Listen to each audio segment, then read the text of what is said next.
Hello guys, welcome to the last episode of JAPA Diaries for 2021. In today's video, we'll be talking about things to consider when renting an apartment abroad, be it Canada or video. I'll be telling you various items, various documents, various things generally that will make you renting an apartment abroad very easy. But before we continue, please give this video a thumbs up because I know you're going to like it.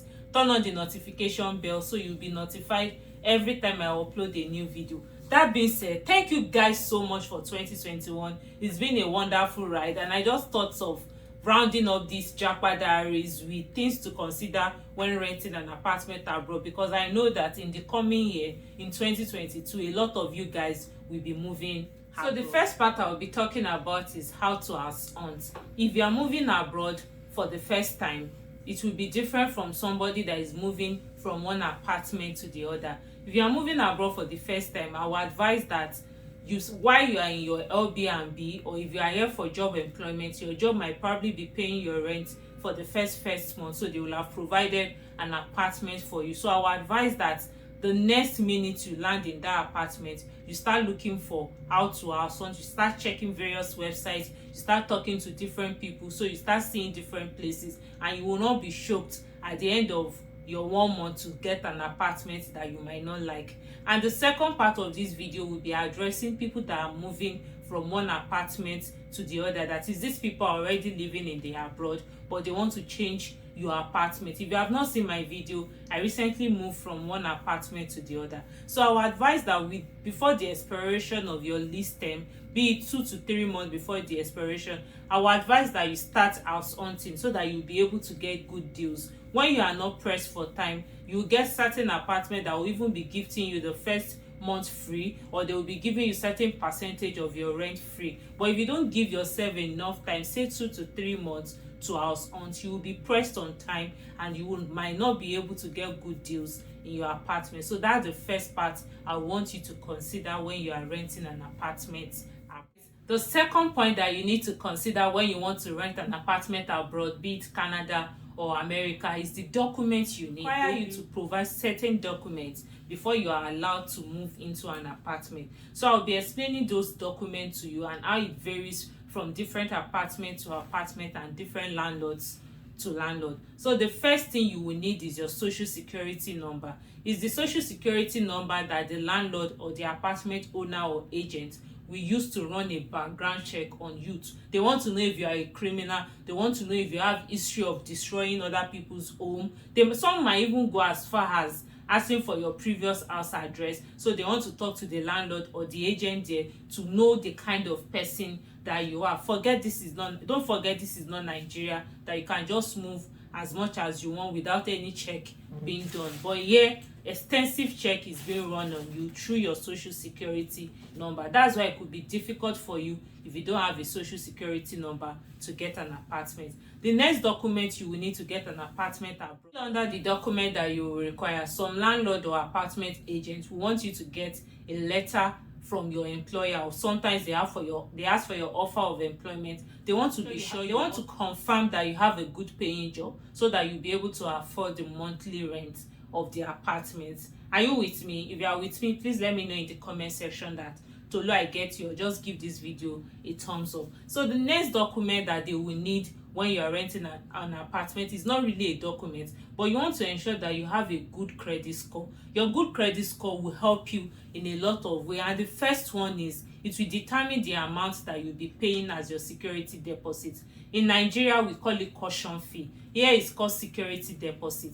I'll give you an example. If you have a good credit score, and for instance the rent of the apartment is maybe $1,500 per month, in dollars, they might tell you to pay as little as $100 as security deposit if you have good credit rating. But if you're a person that you have a bad credit rating, they might tell you to pay as high as $2,000 for your security deposit. Yes, something even higher than the rent. And there are other two things that you need to consider. Let's say, for instance, your spouse is already living in the abroad and you are just going over to join. If your spouse is getting that apartment because he is already building his credit score, the security deposit that might be required by him to pay by the landlord can be as low as $100. But for instance, let's say Tolulope is moving from Nigeria and the husband wants them to get an apartment together such that their both names will be on the offer on the agreement letter. Sorry about that, on the agreement letter, and your husband wants your name to be there. Tolulope that is coming from Nigeria does not operate a credit system, so I don't have a credit rating. So the landlord, because I do not have a credit rating, after running a background check using my social security number, might decide that our security deposit will be as high as $2,000 or $2,500, as against if my husband is renting the apartment on his own, in his own name, he can pay as low as $100. So guys, I just gave you a tip there. If you want to move abroad and one person has a credit rating, and don't forget,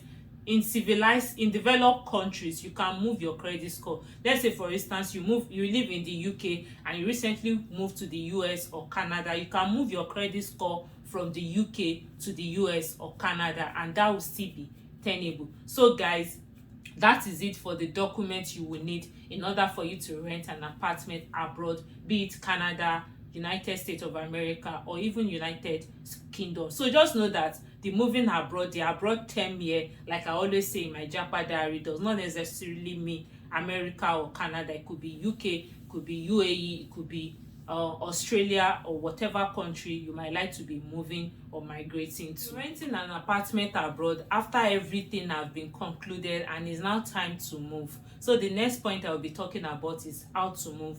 If you have a car and you don't have much load, especially if you are just migrating to the country, I want to think that you don't have much load. So I would advise that if you have a car, you move your stuff from where you are to the new apartment in your car. And if you don't have a car, don't worry, I got that. You can use a very popular one in Canada and US is U-Haul.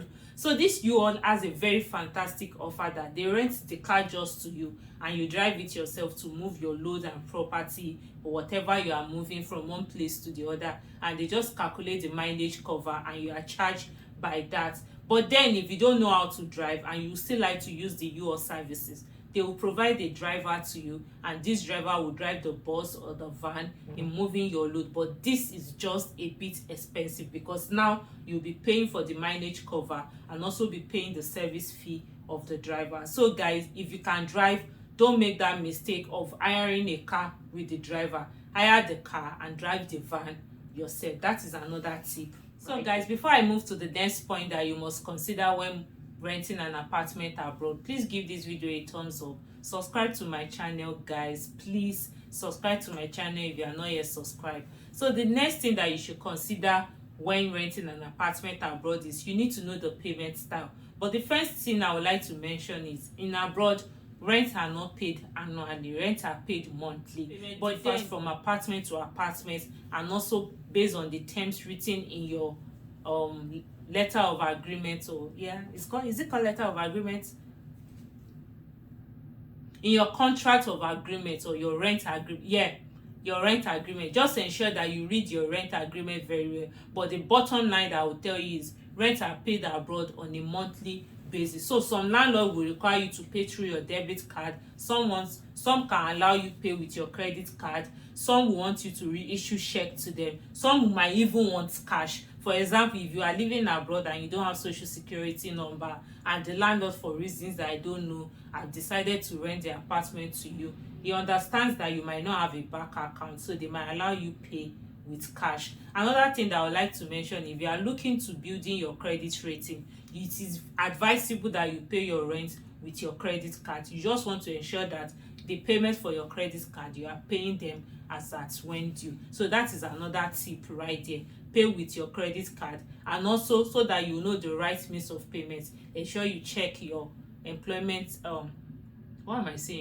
your rent agreement very well to know the terms that you have signed to on how to pay your rent. So the next point that you need to consider when renting an apartment abroad is, let's say you've submitted the document, every other details have been agreed upon, so it's now time for you to move to the apartment. You want to ensure that you ask questions, you confirm with your landlord if you can move in a day or two before your contract date, or if the landlord will allow you move in as soon as the apartment is ready. Some landlord will allow you to move in when the apartment is ready. They don't care when the rent is supposed to start. But you want to ensure that you confirm this with them without, so that you will not be embarrassed, or so you will not just waste your time. Imagine you have rented a car from U-Haul and you have packed all your load, and you get to the apartment and the landlord tell you, sorry, but your contract is starting tomorrow or the day after tomorrow, so why are you here? So one thing that I would like to tell you about living abroad is you should be able to ask questions a lot.